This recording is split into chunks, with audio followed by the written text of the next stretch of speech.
कोणताही सण असला की आपण आदल्या दिवसापासूनच तयारीला सुरुवात करतो, जेणेकरून दुसऱ्या दिवसाची ना थोडीशी धावपळ कमी होईल. पण त्या दिवशी जी धावपळ व्हायची असते ना ती तर होतच असते, पण तेवढंच आपल्या जीवाला सुकून भेटतो की चला काल आपण थोडंसं आवरून ठेवलेलं आहे. उद्या आहे दीपपूजन, म्हणून मी आजच हे सगळे दिवे ना घसून पुसून ठेवणारे सगळे दिवे बाहेर काढून घेतले आणि दोन्ही ड्रॉवर थोडे थोडे आवरून घेतले. त्यात मला हे पॉकेट पण दिसलं आणि त्यामध्ये ना मागच्या वर्षीच्या ज्या काही उरलेल्या नवीन नवीन राख्या आहे ना त्या होत्या.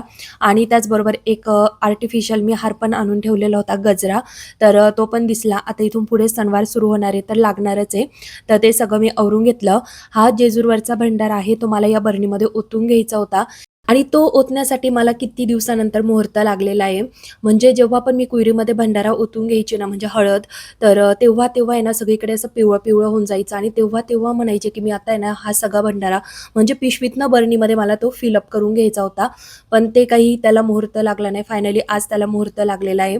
तर 2 पिशव्यांमध्ये भंडारा होता, तो सगळा या बरणीमध्ये ओतून घेतला. त्यामध्ये थोडे थोडे खोबऱ्याचे तुकडे सुद्धा होते, तर ते पण मी बाजूला काढून घेतले. आता नॉनव्हेजची भाजी सोडून दुसऱ्या भाजीला ते चालून जाईल. आणि प्रसाद म्हणून खाल्लं असता तर त्याला थोडीशी हळद लागलेली आहे आणि ते धुवावं लागेल.